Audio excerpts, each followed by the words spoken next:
My friend, what if I told you that you may already be carrying something divine? Not as an idea, not as a belief, but as a living, breathing force that moves through you without your permission and often without your awareness. Let me ask you this. Have you ever walked into a room and without speaking, the energy changed? Have you ever felt still when everything around you was in chaos? This might not be coincidence. This might not be you in the usual sense. This might be God's power moving through a surrendered soul. And if that feels true to you, even a little, then listen closely, because what we're about to uncover are the 7 subtle but unmistakable signs that you are not just living. You are carrying the presence of God. This isn't about religion. This isn't about prophets or preachers. This is about you, your experience, your alignment, your stillness. So why stay till the end? Because power in this world is often misunderstood. It's mistaken for noise, for strength, for spectacle. Spectacle. But the real power, the power of God, it hides in silence, it lives in paradox, and it reveals itself only to those willing to see through different eyes. So let's begin, not with answers, but with signs. The paradox of divine presence is that it often appears in the most ordinary moments, in the most unremarkable people, in the most unassuming forms. We've been conditioned to believe that if someone carries the power of God, they must glow with some visible light, speak with thunder in their voice, or perform dramatic miracles. But the deeper truth is far more subtle and far more profound. Divine power rarely makes itself known through spectacle. Instead, it works through stillness, simplicity, and surrender. Those who carry it often have no idea they do. They are not trying to be powerful. They're not seeking to convert, control, or impress. In fact, they may have stopped trying altogether. They've learned the sacred art of getting out of the way.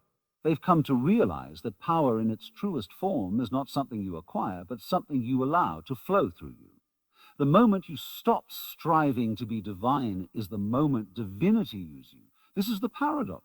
The ego wants power it can own, display, manipulate. But the divine chooses vessels that have laid all that down. So it's not the loud preacher or the booming voice or the one with millions of followers that necessarily carries God's power. Sometimes it's the quiet stranger who smiles with eyes full of eternity. Sometimes it's the one who listens instead of speaks, who forgives instead of fights, who feels pain deeply but remains open. God's presence flows where resistance ends, and this power, while invisible, leaves traces, ripples in the hearts of those who encounter it. You cannot see it directly, but like wind through the trees, you know it was there by what it moves. The power of stillness is often overlooked in a world obsessed with noise, achievement, and outward success. We're taught to equate power with action, doing, striving, speaking. But the divine does not work through the noise. It moves in the quiet. The true power of the universe is not loud or forceful. It is subtle, soft, and all-encompassing. When you stop trying to control the flow of life and allow yourself to be still, you begin to experience the depth of the power that resides within you. God's power flows not through the one who forces their way through life, but through the one who knows how to wait, to pause, to breathe. It is in the quiet spaces of our existence that we encounter the divine, in the moments where the mind stops its ceaseless chatter and the soul can finally listen. Stillness is not a void, but a presence, an open channel where the divine can move freely. Those who carry God's power are those who know how to be present without needing to constantly do something. They are not afraid of silence. They do not need to fill every moment with words or distractions. Instead, they rest in the knowing that in stillness, all things are possible. When we surrender to the stillness, we make room for the divine energy to move through us, unencumbered by the ego's desire for validation. The power of God is felt in the deep peace of being, where action is born not from striving, but from alignment. Miracles often go unnoticed because they are not always as grand as we imagine them to be. We expect something extraordinary. Lightning strikes, the parting of seas, or instantaneous healing. However, the divine works in subtler ways, often disguised as mere coincidences or small, unremarkable events. We overlook these everyday occurrences because they don't fit our idea of what a miracle should look like. But in reality, God's power often manifests through the smallest, most ordinary moments. An unexpected encounter, a sudden insight, a seemingly insignificant gesture that changes the course of a day or a life. These subtle signs, these fleeting moments of connection or knowing are the miracles we miss when we aren't paying attention. The more deeply we align with God's power, the more we begin to recognize these seemingly mundane occurrences as divine synchronicities. You find yourself thinking of a friend just before they call. You meet someone at the perfect moment when you least expected it, and they change the trajectory of your path. You find comfort in a song or a message that speaks directly to your heart at just the right time. These moments, while they may appear as mere coincidences to the untrained eye, are the fingerprints of God at work in our lives. The divine is not bound by the rules of the physical world. It moves freely, gently weaving through the fabric of existence, leaving signs that are as much about inner knowing as they are about outer events. God's power is in these subtle threads of reality, connecting us to something greater, if only we learn to see. A collapse of the ego is one of the most profound signs that God's power is working within you. In our world, we are taught to build our identities around what we do, what we have, and how others perceive us. The ego becomes a shield, a mask we wear to protect ourselves from the vulnerabilities of life, from the uncertainties of who we truly are beneath the surface. Yet, divine power is never concerned with this constructed sense of self. It doesn't need the ego to thrive. In fact, it works through those who are willing to lay down the weight of their self-constructed identity. When the ego collapses, what is left is the truth of who we are, something much more profound, something that connects us to the infinite, something that is part of the divine itself. The divine power that moves through you cannot be confined to the small, fearful self you once thought you were. It is only when you release the need to prove yourself, to assert your identity, that you create the space for something much greater to flow through you. The collapse of the ego is not a loss, it is a revelation. It's the moment you no longer need validation from the outside world, because you know, deep down, that you are already whole. In this surrender, you begin to realize that you are never truly separate from the divine, never truly disconnected. The power of God, in its infinite wisdom, uses the emptiness created by the ego's collapse to fill you with something greater than you ever imagined. In that space, divine love, peace, and energy move through you effortlessly because you no longer stand in T. The divine power that flows through us seeks connection, not conquest. It's easy to fall into the trap of believing that power is about dominance, control, or winning over others.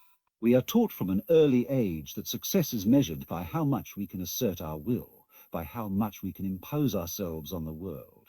But this is not the way of the divine. True power, God's power, is about unity and healing, not division. It's about coming into alignment with the greater flow of life, recognizing that we are not separate from one another, but part of a vast, interconnected whole. Those who carry God's power are those who can see beyond the surface of things, who understand that at the core of every interaction is an opportunity to create connection, not competition. They are drawn to unity, to bringing people together, not tearing them apart. Their presence heals, not because they are perfect, but because they embody an energy that transcends the limitations of the ego. It's in the way they listen without judgment, the way they love without expectation, the way they share without wanting anything in return. They recognize that power is not about standing above others, but standing with them. This recognition of interconnectedness is a reflection of God's infinite love and wisdom. To carry God's power is to be a channel for this love, to inspire others not to compete for power, but to join in the collective dance of life. It's a power that, instead of dividing, brings people closer, dissolving the boundaries that separate us. It's a power rooted in humility, compassion, and the quiet strength that comes from understanding that we are all part of something much greater. Living beyond fear is one of the clearest signs that you carry God's power. Fear is an emotion that binds us, trapping us in a small, limited view of the world. It is rooted in the belief that we are separate, vulnerable, and alone. It tells us to protect ourselves, to fight, to defend, to hold on tightly to what we have. But the divine operates beyond the confines of fear. When you truly embody God's power, fear begins to lose its grip on you. Not because external threats vanish, but because you understand that you are not bound by them. The divine power within you shows you that your true essence is untouchable, eternal, and beyond the reach of any fleeting circumstance. The more connected you become to this truth, the less room there is for fear. Fear diminishes when you realize that death, Loss and hardship are but temporary forms of experience, while your essence remains untouched, unchanging. This isn't about being fearless in the sense of denying your emotions. It's about seeing through the illusion of fear. When you carry God's power, you understand that fear cannot stop you from stepping into your purpose or living a life of peace.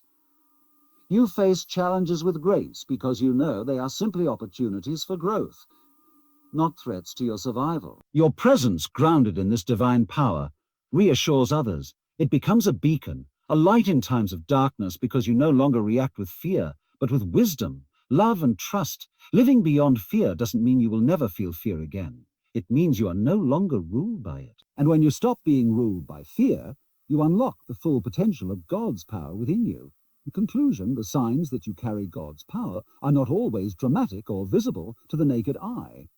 They are often subtle, found in moments of stillness, in the gentle collapse of the ego, in the quiet ways you connect with others, and in the freedom from fear. True power, as divine as it is, doesn't need to announce itself. It moves quietly with grace through those who are willing to surrender to its flow. It seeks no recognition, no applause, and no control. It is a force that heals, connects, and transcends the limitations of the individual self. When you align with this power, you stop striving to be something you are not, and begin to fully embrace the truth of who you are, an instrument of divine energy in a world that desperately needs it. As you carry this power, you become a living testament to the infinite potential within us all, a reminder that the divine is not something out there, but something that flows through you and through everything. It's not a matter of proving you have it. It's simply a matter of recognizing that you always have. The more you surrender, the more you allow it to guide you, the more you will see the signs unfold in your life, revealing to you the truth of your own divine nature.